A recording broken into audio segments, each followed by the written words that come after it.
Steph, and it's really a joy to be on this panel today.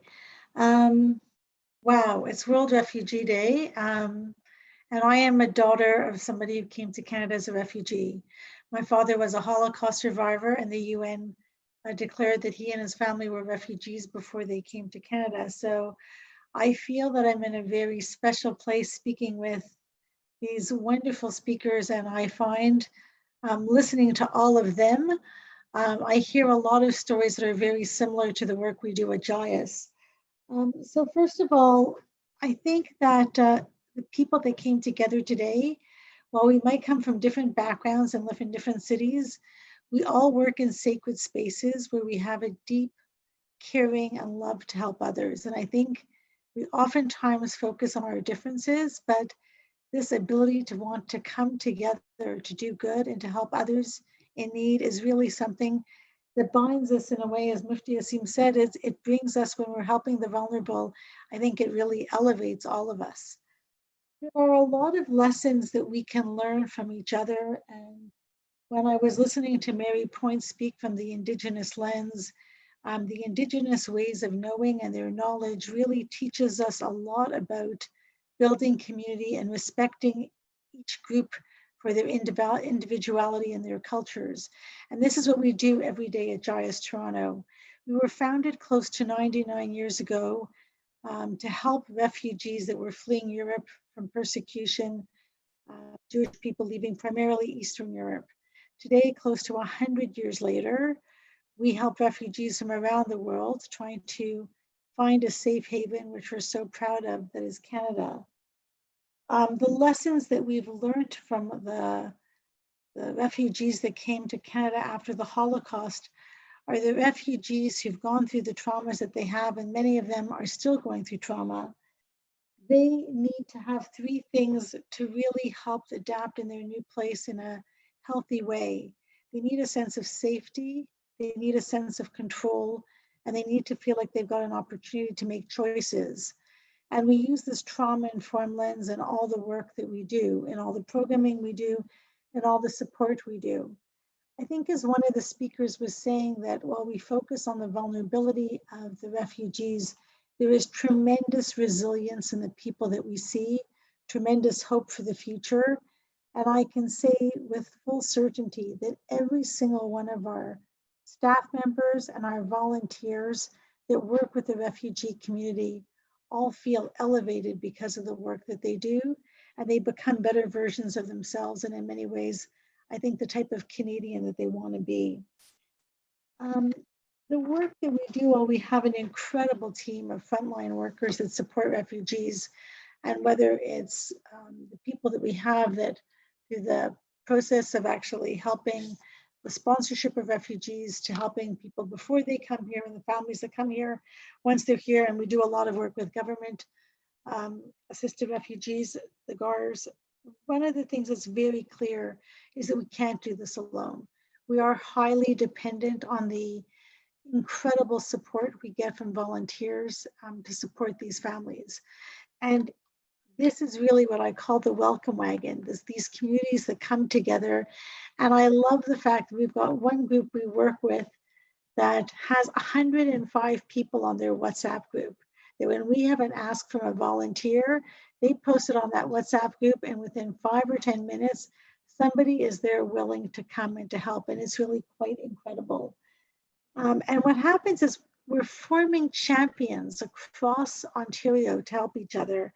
And the work that we do with our PSRs are not only through the synagogues we work with, but we've gotten tremendous support from churches and from mosques and from different groups where really people are coming together to help refugees because they know this is a way that they really can save a life. In the Old Testament, the commandment that is repeated most often is to help the stranger. It is repeated 36 times. And when I was once asked why 36, and in Judaism, 36 actually means 2 times life, because that's what the numbers add up to. But it's really because it's not easy to help someone who's different than you. And you actually have to get out of your comfort zone to make someone else comfortable. And I love Mufti Asim's conversations and stories about this couple that was trying so hard to welcome this person into their home and to treat that person with respect and with dignity. And that is what we try and do, and we embed in all of our work.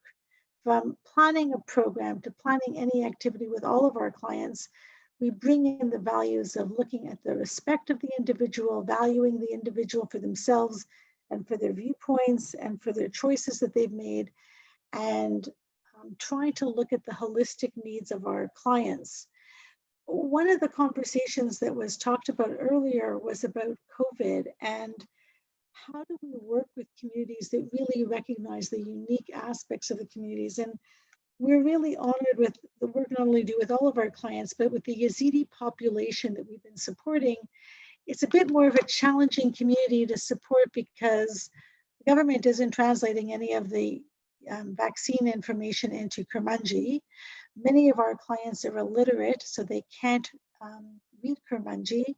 Many of them don't speak English, and so we're forced to find trusted members in the community that we can use as translators to actually reach out to these individuals on a daily basis as the information changes, to give them information in a language that they understand. And we've recently run 2 vaccine webinars for this community that we had not only the translators, but we actually had champions within the community where we had refugees speak about their vaccine experience. And so that the community was listening to members of their own community. And so we want to treat the clients that we have in the way that they become experts and they become the peers that for support within the community. And in fact, on Friday, I was working on a mobile clinic for the community, because while we've been successful in getting many of the members of this community for first vaccines, we've been having challenges supporting this community recently in getting the vaccine appointments. So we're actually going to be having next Sunday a community vaccination for first and second vaccines with members of the community that can help translate and support the community. So I'd like to just share a little bit for the audience who wasn't on the pre-call the first 10 minutes before we went live. A number of us were talking about how excited we were that there seems to be a sense of hope in the air. Summer is coming. Many of us have had our second vaccine, and people were talking about traveling and doing something new. And I'd like to challenge the listeners on today's calls that what have we learned in the last 15 months about after COVID? How have we as organizations changed? How have we individually changed? How have we collectively changed? I can tell you that at JIAS, some of our lessons learned was that when we did our program for the Yazidi community on COVID vaccination, instead of thinking about, okay, we're going to run an event for our community, we asked the question, who else cares about this and how can we help them? And so we invited members of the London Yazidi community, which is a community that we don't serve and we don't support, but we knew that they needed the same information. We then offered to help members from that community book their vaccines because we have an incredible volunteer network. And so we thought, how can our volunteers help members of the same community that maybe are 100 or 200 kilometers away or 300 kilometers away, but they have the same need? And so we started to think in an extended box. And why I say this is COVID has brought a lot of tragedies to the world. And for every family member who has suffered a loss, there are no words that I can say. But it has also brought us to a point where we can think a little bit differently. We can think about our stakeholders in a much wider context. We can think about who else nearby can I help? Who else can I collaborate with? Who else can I maybe help just because we have something that they maybe need?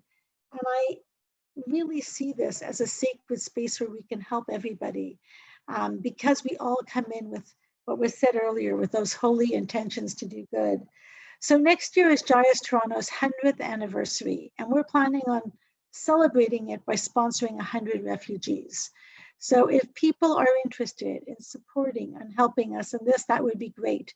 And if you don't want to help us, but you want to help another group privately sponsor a refugee, we will also help you do that, because in the end of the day, we're all Canadians and we're all privileged to live in this great country.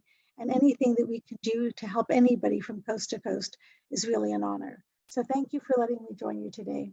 And I look forward to hearing the rest of the conversations.